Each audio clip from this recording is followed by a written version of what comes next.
Subscribe करिए हमारे channel target UP TET CTET को और बेल आइकन को दबाइए। हेलो फ्रेंड्स, मैं रेनू स्वागत करती हूँ आप सभी भावी अध्यापक एवं अध्यापिकाओं का आपके अपने channel target UP TET CTET में। दोस्तों, आज की इस क्लास में हम पढ़ने वाले हैं आपके डीएलएड फर्स्ट सेमेस्टर के 5वें पेपर यानी कि सामाजिक विषय के अंतर्गत आपके मोस्ट इम्पोर्टेंट अतिलघुत्तरी क्वेश्चंस की सीरीज में आपके राजन सीरीज के अतिलघुत्तरी प्रश्नों को। तो आज की इस क्लास में हम पार्ट 2 पढ़ने वाले हैं आपके अतिलघुत्तरी क्वेश्चंस के। तो चलिए स्टार्ट करते हैं क्वेश्चन नंबर 51 से। जिला परिषद के नाम पर जिला पंचायत नाम कब दिया गया? यानी कि जिला परिषद का नाम चेंज करके जिला पंचायत किस सन में रखा गया था? तो ये रखा गया था 1994 में। क्वेश्चन नंबर 52 पे आते हैं। ममी क्या है? तो शवों के रख रखाव की कला को ममी कहा जाता है। और ये आप सभी को पता होगा, मिस्र में आपने बहुत बड़े बड़े पिरामिड देखे हैं, उनमें इन सबों को रखा जाता था। जो लोग जिनकी डेथ हो जाती थी उनको एक विशेष प्रकार का लेप लगा करके उनके ऊपर कपड़े बांध करके उसके बाद उनको दफनाते थे। और अभी आपने कभी कभी देखा होगा कि मिस्र से मम्मी मिली और उसको बहुत ही अच्छी स्थिति में है, क्योंकि उसमें बहुत सारा लेप लगा करके उसको उन्होंने क्या किया था, उसको बांध दिया था कपड़े से। तो ताकि जो शव है वो लंबे समय तक वो ताजा बना रहे, या फिर ये कह सकते हैं कि उसमें से सड़न या बदबू ना आए, इसलिए वहां के लोग ऐसा करते थे। ठीक है। और उनका ये भी मानना था कि एक बार प्राण निकल जाने के बाद भी हो सकता है कि ये व्यक्ति फिर से जिंदा हो जाए। ठीक है, इसीलिए वो ऐसा करते थे। क्वेश्चन नंबर 53 पे आते हैं। किन्हीं दो नदी घाटी सभ्यताओं के नाम लिखिए। तो सिंधु घाटी की सभ्यता और मेसोपोटामिया की सभ्यता जरूर याद रखिएगा दोस्तों। क्वेश्चन नंबर 54 पे आते हैं। हड़प्पा की खुदाई के जनक कौन है? तो दयाराम साहनी है। क्वेश्चन नंबर 55 पे आते हैं। मेसोपोटामिया का अर्थ क्या है? तो मेसोपोटामिया दो शब्दों मेशो व पोटामिया से मिल करके बना हुआ है। मेशो का अर्थ है बीच तथा पोटामिया का अर्थ है नदी। तो अर्थात दो नदियों के बीच के क्षेत्र को हम मेसोपोटामिया कहते हैं। क्वेश्चन नंबर 56 पे आते हैं। मेसोपोटामिया की सभ्यता का विकास किन नदियों की घाटी में हुआ? तो दजला और फरात नदियों की घाटी में हुआ था। एग्जाम में कभी कभी पूछ लेता है। ठीक है, तो इस क्वेश्चन को जरूर याद रखिएगा कि नदियों का नाम क्या था? दजला और फरात। क्वेश्चन नंबर 57 पे आते हैं। कुम्हार के चाक का प्रयोग किस सभ्यता ने सबसे पहले किया था? कुम्हार के चाक, आप देखते हो जो कुम्हार बर्तन बनाता है, चाहे वो कटोरी बनाता है या जो मिट्टी के बर्तन है, कढ़ाई बनाता है, तवे बनाता है, कुछ भी बनाता है, तो वो एक चौक पर रख करके उसको बनाता है, उसको घुमाता रहता है और जो आकृति है वो बनती रहती है। तो कुम्हार के चाक का प्रयोग मेसोपोटामिया की सभ्यता ने सबसे पहले किया था। मेसोपोटामिया की सभ्यता में सबसे पहले कुम्हारों ने चाक का प्रयोग करना शुरू किया था। क्वेश्चन नंबर 58 पे आते हैं। सांझ का तारा, भोर का तारा, सबसे चमकीला, पृथ्वी का भगनी ग्रह, पृथ्वी का सबसे निकटतम ग्रह कौन सा है? तो शुक्र है। इसे हम चमकीला ग्रह भी कहते हैं। ठीक है, भोर का तारा, सांझ का तारा, इसके बहुत सारे नाम हैं, तो इस ग्रह को याद रखिएगा। क्वेश्चन नंबर 59 पे आते हैं। पृथ्वी का उपग्रह कौन है? तो पृथ्वी का उपग्रह चंद्रमा है। जैसे जो ग्रह है वो सूर्य का चक्कर लगाते हैं, उसी प्रकार से जो उपग्रह होते हैं वो ग्रहों का चक्कर लगाते हैं। तो चंद्रमा क्या है? पृथ्वी का उपग्रह है। क्वेश्चन नंबर 60 पे आते हैं। उल्का पिंड क्या है? तो उल्काएं प्रकाश की चमकीली धारी के रूप में दिखाई देती हैं, जो आकाश में क्षण भर के लिए चमकती हैं और लुप्त हो जाती हैं। उल्काएं क्षुद्र ग्रहों के टुकड़े एवं धूमकेतुओं द्वारा पीछे छोड़े गए धूल के कण होते हैं, और ये 2019 में पूछा हुआ प्रश्न है। ठीक है, तो याद रखिएगा। क्वेश्चन नंबर 61 पे आते हैं। अर्थशास्त्र के जनक कौन है? तो दोस्तों याद रखिएगा कि जो एडम स्मिथ है वो अर्थशास्त्र के जनक है। तो अर्थशास्त्र के जनक कौन है? अर्थशास्त्र के जनक एडम स्मिथ है। ठीक है, ये क्या है? एक ब्रिटिश नीतिवेत्ता, दार्शनिक और राजनीतिक अर्थशास्त्री। ठीक है। क्वेश्चन नंबर 62 पे आते हैं। विश्व के सबसे छोटे तथा सबसे बड़े महाद्वीप का नाम बताइए। तो सबसे छोटा महाद्वीप और सबसे बड़ा महाद्वीप, दोस्तों देखिए, विश्व का जो सबसे बड़ा महाद्वीप है, सबसे बड़ा महाद्वीप कौन है? एशिया महाद्वीप है। और सबसे छोटा महाद्वीप कौन है? ऑस्ट्रेलिया महाद्वीप है। तो यहाँ पर उल्टा हो गया। ठीक है, तो यहाँ पर क्या होगा? विश्व का सबसे बड़ा महाद्वीप एशिया, और सबसे छोटा जो है वो है ऑस्ट्रेलिया, सबसे बड़ा एशिया और सबसे छोटा ऑस्ट्रेलिया। याद रखिएगा, विश्व का सबसे बड़ा महाद्वीप एशिया महाद्वीप और विश्व का सबसे छोटा महाद्वीप ऑस्ट्रिया महाद्वीप है। ठीक है, ऑस्ट्रेलिया महाद्वीप। आगे बढ़ते हैं क्वेश्चन नंबर 63 पर। मिस्र सभ्यता के दो देवताओं के नाम लिखिए, तो होरस और ओसिरिस। याद रखिएगा नाम। क्वेश्चन नंबर 64 पे आते हैं। मेसोपोटामिया सभ्यता के दो देवताओं के नाम लिखिए, तो शमास और इस्तर।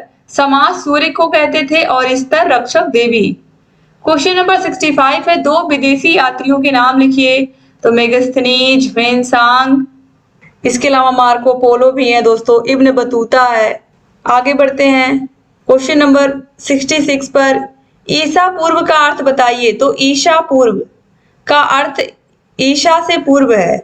ईशा अर्थात ईसा मसीह के जन्म से 100 वर्ष पूर्व यदि कोई घटना घटी है तो उसे ईसा पूर्व लिखा जाएगा। ठीक है। क्वेश्चन नंबर 67 पे आते हैं। इतिहास का पिता किस यूनानी विद्वान को कहते हैं, तो इतिहास का पिता हेरोडोटस यूनानी विद्वान को कहते हैं। ये बहुत इंपॉर्टेंट है, ये प्रश्न बहुत इंपॉर्टेंट। हेरोडोटस का नाम आप जरूर याद रखिएगा। क्वेश्चन नंबर 68 है। भारत के संबंध में हेरोडोटस ने कौन सा ग्रंथ लिखा, तो हिस्टोरिका लिखा था। भारत के संबंध में हेरोडोटस ने हिस्टोरिका ग्रंथ लिखा था। क्वेश्चन नंबर 69 है। जीवाश्म ग्रह कौन है, तो दोस्तों याद रखिएगा, चंद्रमा को हम जीवाश्म ग्रह कहते हैं। ठीक है, इसका कारण यह है कि चंद्रमा पर वायुमंडल नहीं है। ठीक है, और वहां पे हवा भी नहीं है, पानी भी नहीं है और ना ही मौसम है। तो याद रखिएगा, कंफ्यूज मत होइएगा। तो चंद्रमा को हम कहते हैं। क्वेश्चन नंबर 70 है। पुच्छल तारे या धूमकेतु किसे कहते हैं, तो सौर मंडल के छोर पर बहुत से छोटे छोटे अरबों पिंड विद्यमान हैं जिन्हें पुच्छल तारे कहा जाता है। पुच्छल तारे की जो पूंछ होती है वो सदैव सूर्य से दूर दिखाई देती है। क्वेश्चन नंबर 71 पे आते हैं। सूर्य ग्रहण किसे कहते हैं, तो दोस्तों देखिए, सूर्य ग्रहण कब होता है, ये हमारा सूर्य है, इसके अलावा ये हमारी पृथ्वी है। ठीक है, पृथ्वी को हम नीला ग्रह भी कहते हैं, ये सूर्य है। तो सूर्य का प्रकाश पृथ्वी पर आसानी से आ रहा है। ठीक है, अब यहाँ पर सूर्य और पृथ्वी के बीच में जब कुछ भी नहीं है तो सूर्य का प्रकाश पृथ्वी पर आसानी से आ रहा है। अब सूर्य और पृथ्वी के बीच में यहाँ पर आ जाता है चंद्रमा, क्योंकि चंद्रमा पृथ्वी का चक्कर लगाता है। घूमते घूमते घूमते घूमते एक स्थिति ऐसी आती है कि वो सूर्य और पृथ्वी के बीचों बीच में आ जाता है चक्कर लगाते लगाते। अब क्या होता है कि अब सूर्य का प्रकाश पृथ्वी पर, यहाँ पर देखिए, कुछ स्थानों पर ना जा करके वो कहाँ चला जाता है, वो चंद्रमा उसको रोक लेता है। अब चंद्रमा पर अगर प्रकाश गिरेगा तो चंद्रमा पर क्या पड़े, चंद्रमा की छाया किस पर पड़ेगी, पृथ्वी पर पड़ेगी।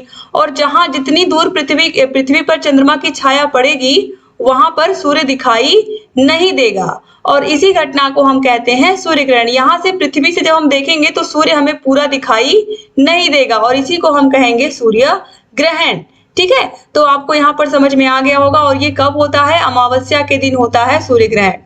इसके बाद है क्वेश्चन नंबर 72। चंद्र ग्रहण की स्थिति कब होती है, यानी कि चंद्र ग्रहण कब होता है, तो सेम ऐसे ही होता है दोस्तों। देखिए, जब सूर्य और, अभी मैंने आपको बताया कि पृथ्वी का चक्कर लगाता है चंद्रमा। अब यहाँ पर देखिए, ये हो गया सूर्य, ये हो गई पृथ्वी। ठीक है, अब मान लीजिए चंद्रमा यहाँ की बजाय यहाँ से चलता चलता या चलता चलता यहाँ पर आ गया। अब चंद्रमा यहाँ आ गया, क्योंकि ये पृथ्वी का चक्कर लगाता है तो ये घूमते घूमते किधर भी आ सकता है। अब ये सूर्य का प्रकाश है, सूर्य का प्रकाश पृथ्वी पर जा रहा है। अब पृथ्वी पर जा रहा है तो पृथ्वी के एकदम एकदम एकदम बिल्कुल देखिए सीधाई पे, जो हम कह सकते हैं इसको बिल्कुल सीधा, यहाँ पर आप देखिए अब चंद्रमा है तो अब पृथ्वी की जो छाया है वो कहाँ पड़ेगी, चंद्रमा पर पड़ेगी। और जहां जहां छाया पड़ेगी चंद्रमा से वहां पर सूर्य दिखाई नहीं देगा, और इस घटना को हम क्या कहेंगे, चंद्र ग्रहण।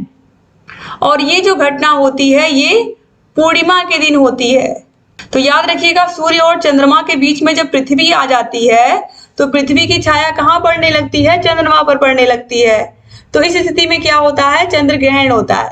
ठीक है, आगे बढ़ते हैं क्वेश्चन नंबर 73 पर। अंतरराष्ट्रीय तिथि रेखा किसे कहते हैं, तो 180 डिग्री देशांतर रेखा को ही हम अंतरराष्ट्रीय तिथि रेखा कहते हैं।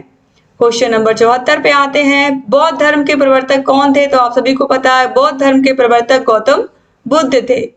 क्वेश्चन नंबर 75 है। महात्मा बुद्ध ने अपना प्रथम उपदेश कहाँ दिया था, तो इन्होंने अपना प्रथम उपदेश सारनाथ में दिया था। क्वेश्चन नंबर 76 है महापरिनिर्वाण की घटना का आशय क्या। महापरिनिर्वाण शब्द का अर्थ क्या है, तो देखिए इस शब्द का संबंध देखिए महात्मा बुद्ध के देहावसान से है, ठीक है, जब उन्होंने अपने शरीर का त्याग किया था। क्वेश्चन नंबर 77 पे आते हैं, किन्हीं दो पुराणों के नाम लिखिए, तो अग्नि पुराण, शिव पुराण। क्वेश्चन नंबर 78 है, सिकंदर ने भारत विजय का अभियान कब से प्रारंभ किया था, तो सिकंदर ने भारत विजय का अभियान 320 ईसा पूर्व से प्रारंभ किया था। क्वेश्चन नंबर 79 है, ग्राम पंचायत का महत्व बताइए, तो ग्राम से संबंधित निर्णय ग्राम पंचायत में लिए जाते हैं, इसीलिए आप देखो कि हर गांव में आपको पंचायत भवन मिलेगा। पहले ये नहीं होता था, कोई मीटिंग करनी होती थी, कुछ करना होता था तो जो प्राइमरी स्कूल होते थे वहां पर मीटिंग्स होती थी, लेकिन अब क्या हो गया है कि चीजें चेंज हो गई हैं और पंचायत भवन में होने लगी हैं। गांव के लोग अपनी स्थानीय समस्याओं को ग्राम पंचायत में सुलझा लेते हैं, जिससे उनके समय, संपत्ति तथा संसाधनों की बचत हो जाती है। क्वेश्चन नंबर 80 है, ग्राम शिक्षा समिति का अध्यक्ष कौन होता है, तो जो ग्राम शिक्षा समिति होती है, आप लोगों ने फर्स्ट पेपर सेकंड पेपर में भी पढ़ा है कि ग्राम शिक्षा समिति का जो अध्यक्ष होता है वो ग्राम प्रधान होता है, और जो सचिव होता है वो स्कूल का प्रधानाध्यापक होता है।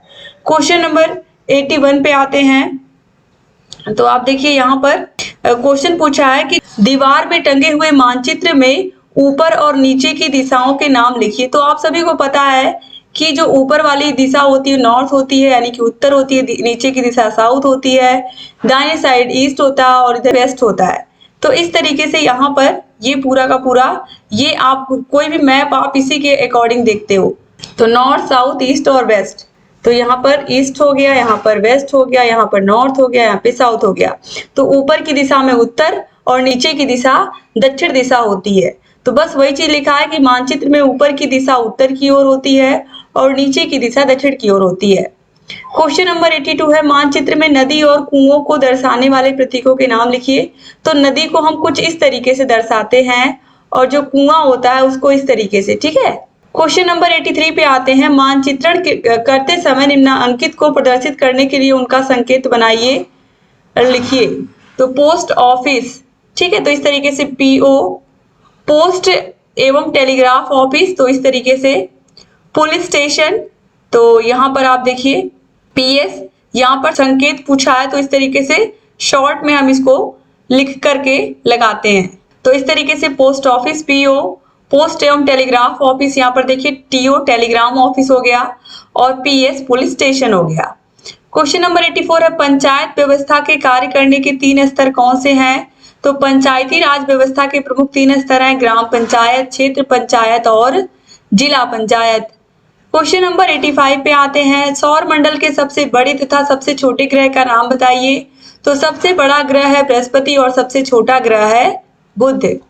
क्वेश्चन नंबर 86 पे आते हैं, मनुष्य ने सर्वप्रथम किस धातु का प्रयोग किया था, तो सबसे पहले तांबा धातु का प्रयोग किया था।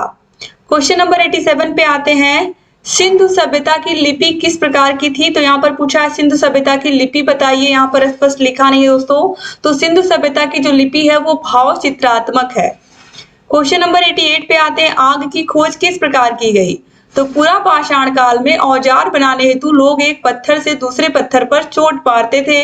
एक पत्थर से दूसरे पत्थर से टकराने पर आग की चिंगारी निकलती थी, जिससे उन्हें आग का ज्ञान हुआ। आग इस युग की महान खोज थी। क्वेश्चन नंबर 89 पे आते हैं, गायत्री मंत्र का संबंध किससे है, तो ऋग्वेद, ऋग्वेद में गायत्री मंत्र लिखा हुआ है और जो ऋग्वेद है वो सबसे पुराना वेद है। क्वेश्चन नंबर 90 है, महाभारत का पुराना नाम बताइए, तो जय संहिता। क्वेश्चन नंबर 91 है, विश्व का सबसे बड़ा तथा सबसे गहरा महासागर कौन सा है, तो सबसे बड़ा और सबसे गहरा महासागर प्रशांत महासागर है, इसीलिए बहुत सारे लोगों का नाम आपने देखा होगा प्रशांत रखा जाता है। आगे बढ़ते हैं, क्वेश्चन नंबर 92 पर, पृथ्वी के परिभ्रमण की दिशा क्या है, तो पश्चिम से पूर्व की ओर पृथ्वी परिभ्रमण करती है।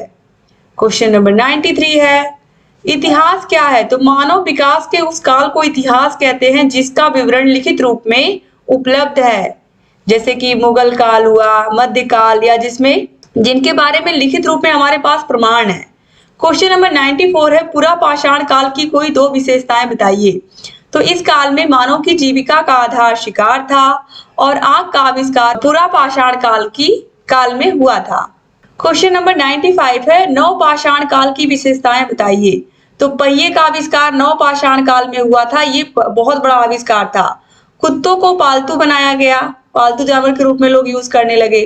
और कृषि का आविष्कार हुआ, लोग खेती बाड़ी भी करना शुरू कर दिए जब पहिए का आविष्कार हुआ। क्वेश्चन नंबर 96 पे आते हैं। बौद्ध धर्म के संस्थापक कौन है? तो गौतम बुद्ध है। क्वेश्चन नंबर 97 है। तारा किसे कहते हैं? तो वह आकाशीय पिंड जो अपने प्रकाश से प्रकाशित होता है और प्रकाश तथा ऊष्मा वितरित करता है, तारा कहलाता है। जैसे कि सूर्य, सूर्य भी क्या है? एक तारा है। क्वेश्चन नंबर 98 है। परिभ्रमण का अर्थ लिखिए। तो आकाशीय पिंड जब अपने अक्ष स्थल पर घूमते हैं तो उनके घूमने की क्रिया को हम क्या कहते हैं? परिभ्रमण कहते हैं। यानी कि अपने ही अक्ष पर, जैसे पृथ्वी है अपने अक्ष पर भी घूमती है और सूर्य के चारों ओर चक्कर भी लगाती है। तो अपने अक्ष पर अगर घूम रही है तो वह परिभ्रमण है। उसी को आपने देखा कि पृथ्वी पश्चिम से पूर्व की तरफ घूमती है। क्वेश्चन नंबर 99 पे आते हैं। आकाश गंगा किसे कहते हैं?